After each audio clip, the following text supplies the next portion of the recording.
Hello, this is the overview video of the new features in Kotlin 1.6.20.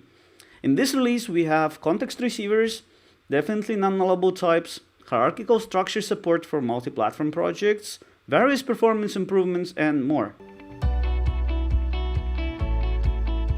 Let's start with the new language features that you can try now. First, let's talk about context receivers. Until now, you could always have just one receiver. The new feature allows you to make functions, properties, and classes context-dependent by adding context receivers to their declaration. The declaration uses a new syntax. For instance, in front of the function declaration, you specify a list of contextual types that would be required to invoke the function. A contextual declaration does the following. It requires all the declared context receivers to be present in a color scope as implicit receivers, and it brings declared context receivers into the body scope of the implicit receivers. So in this example, I would invoke the workflow function by wrapping its call by a with block, where I use an instance of the type that is required by the context declaration. In fact, it is possible to require multiple types in the contextual declaration. The compiler will then force you to supply all the objects required for invoking this function.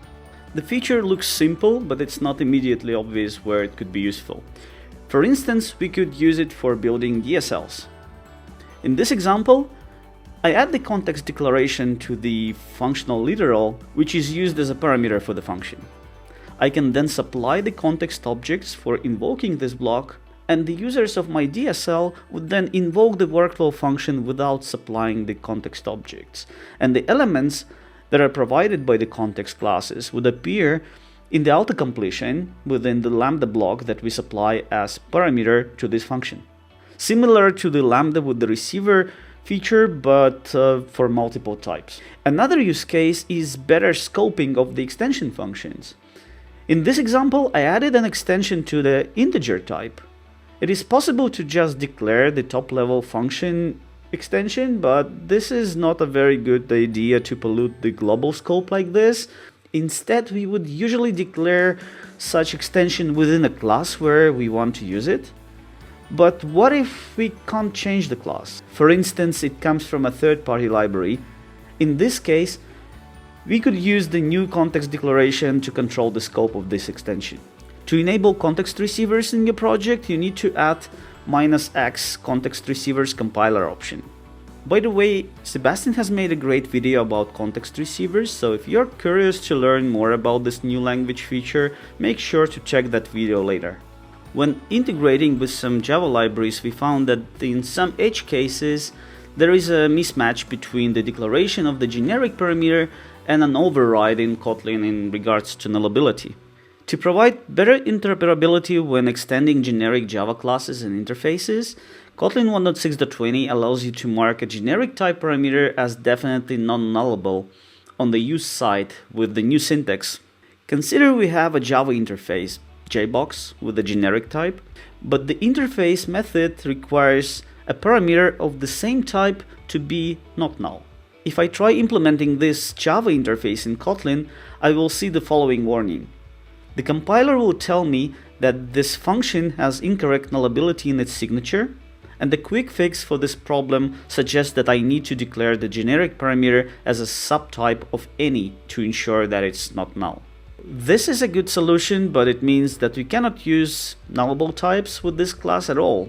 In 1.6.20, we can tell the compiler to be a bit stricter about this situation.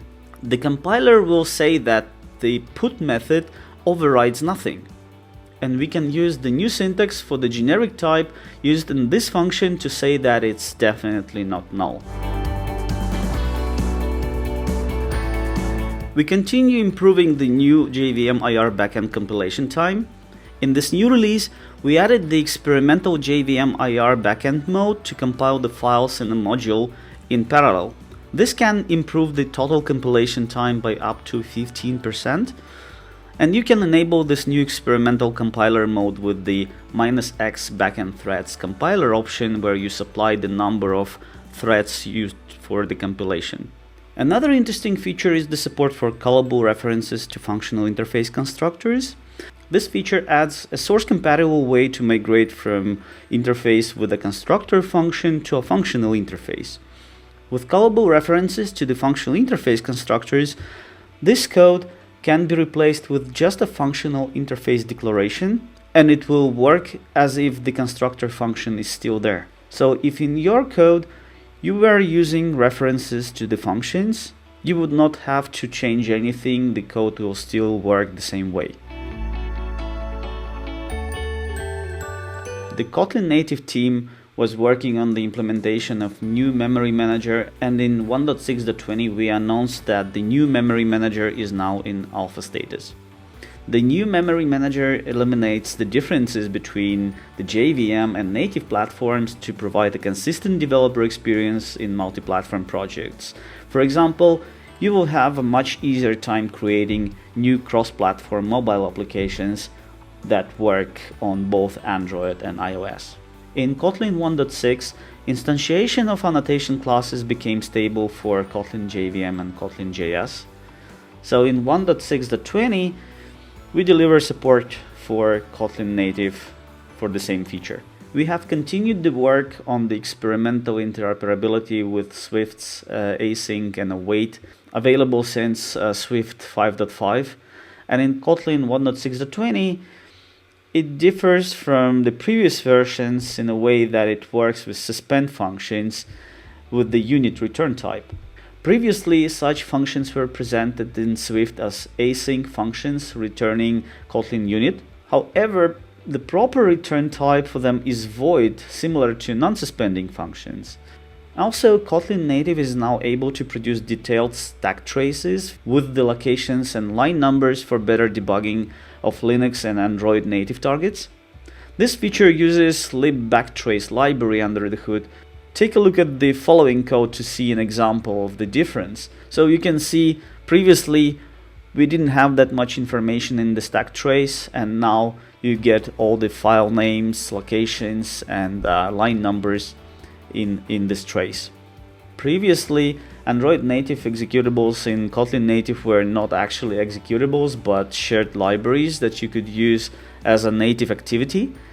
Now there is an option to generate standard executables for Android native targets. Finally, the new release brings some performance updates and bug fixes that affect LLVM IR that Kotlin generates.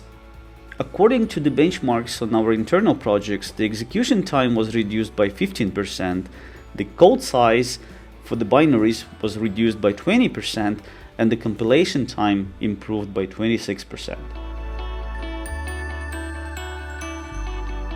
1.6.20 comes with hierarchical structure support enabled by default. Since introducing it in 1.4, the team worked on improving the tooling support, and now we can say that it's stable. Previously, the code sharing options were a bit limited in the multi-platform projects. For instance, you could have used a common source set that would be shared across all the platform targets. But now you can share the source code among several similar native targets that reuse a lot of common logic and maybe the third-party APIs. This eliminates a complex build setup and having to use workarounds in the IDE. This will be useful for the library authors as well, as the hierarchical project structure allows them to publish and consume libraries with the common APIs for a subset of targets. There are a lot of improvements in Kotlin JS as well, mainly related to IR backend. I will not cover these in detail this time, but I'd like to encourage you to read about these in our blog. You will find the link in the description below. That's it for the updates. Install the new Kotlin version to try the new features, and don't forget to hit that subscribe button to follow the updates on this channel. Thank you for watching and have a nice Kotlin.